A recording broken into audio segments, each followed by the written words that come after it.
Hello and a warm welcome to all my listeners.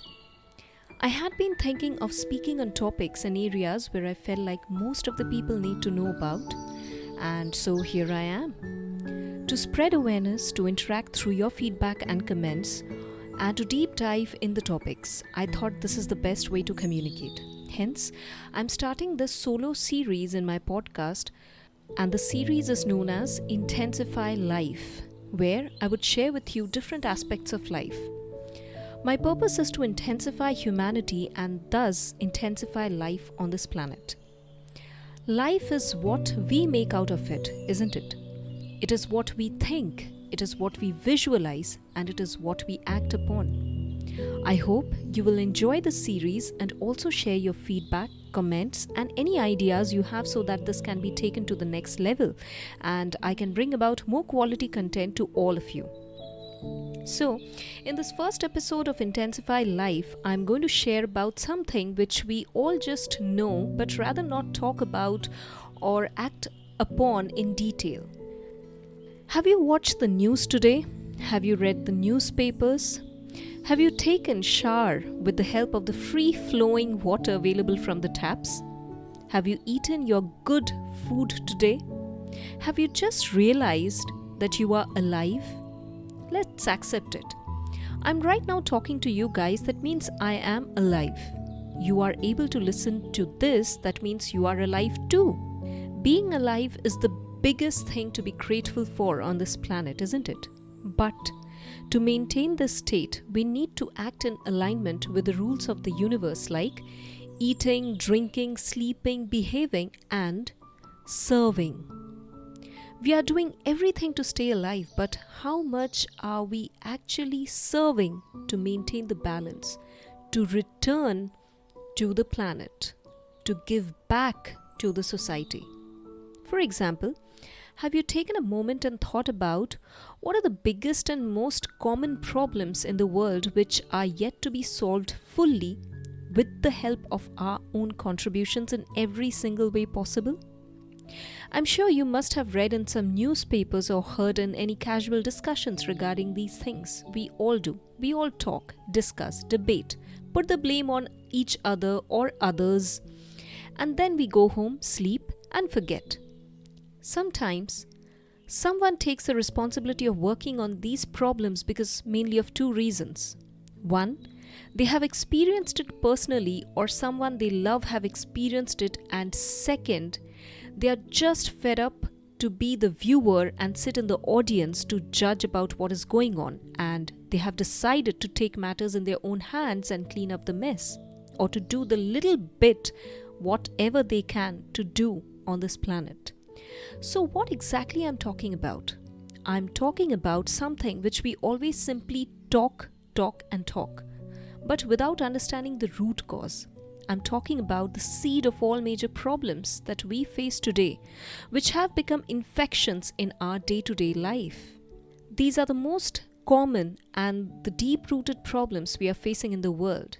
Lack of basic education, lack of basic hygiene, lack of food and water supply, environmental disruption, infrastructure, poverty, corruption, income generation and employment, safety and security, threat to the animals, religious conflicts, and so on. Although the intents of these are different in different countries and different corners of the world, but yet these remain the major problems in the world altogether. Let's take an example. When we say this location is not safe and don't go there, or we should not go there alone, what does that mean? It could mean that there might be goons out there or some people who are ready to hurt you in some way or the other, which might turn fatal. Or if it's a forest, then animals are there to be cautious about. But here is the difference. If it is in the deep forest you are standing and you say that this place is not safe, then it's completely natural because animals behave exactly in the way nature has intended and made them to behave. Whereas in the city or a village, if you stand and say in a residential area that this area is not safe, that means we ourselves has created that unsafe environment. Think about it. We ourselves have created something unnatural which goes against our norm as human beings that nature has created on this planet. But how? Through our conditioning, through our belief system. When a thought exists over a long period of time, it becomes a belief. The belief over a long period of time becomes a faith. The faith over a long period of time becomes a culture, and it's passed on from generations to generations to generations. It does not matter whether it is right or wrong, but it's considered normal because nobody thinks rationally about those belief systems or even questions them. They simply and blindly follow them. Why is one country marked as safest and another country as the most unsafe country in the world? Although the natural elements like air, water, vegetation, landscapes, animals are all the same and similar, then what, or rather, who is responsible for the difference to such a huge extent? Birds? No.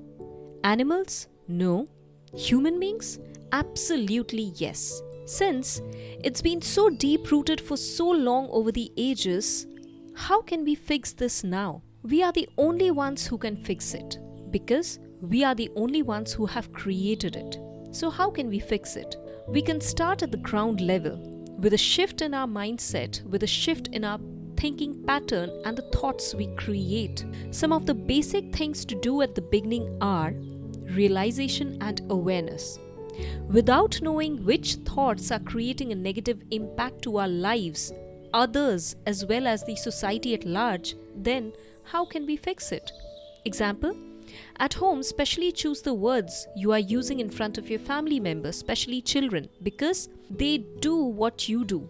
They pick up values what you display. Outside, behave in the manner that shows respect and humility to every other human being and animals in the society.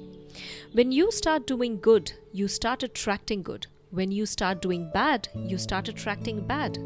So it's like a huge chain reaction. When you think good, do good and make others feel good too, they absorb and pass on the same feeling and gesture. Now, I know what you might be thinking, that even if I do good to everyone, others are not the same. They are mean, they are negative, etc., etc. True, negativity begins with a single negative thought and act, and spreads like a virus. So, with your single individual positive thought and act, don't you think it will also spread like a virus? Even if it takes time, even if it's slow in the beginning, when each individual do their own part and just simply take their own responsibility wisely, just multiply all those individual acts and see how much does it collaborate to, how much effect will it have. Funny, isn't it? We ignore the simple and powerful solutions which are always within us because through that conditioning of our mind since childhood, we always focus on the negativity. Hence, from now on, remember this, practice this. Where our attention goes, energy flows and the results show. So, how do you want to contribute back to the society, back to the world?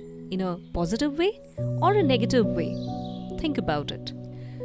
Thank you so much for listening to this first episode of the solo series Intensify Life of my podcast Intensify Humanity. I hope you enjoyed it and found value in this.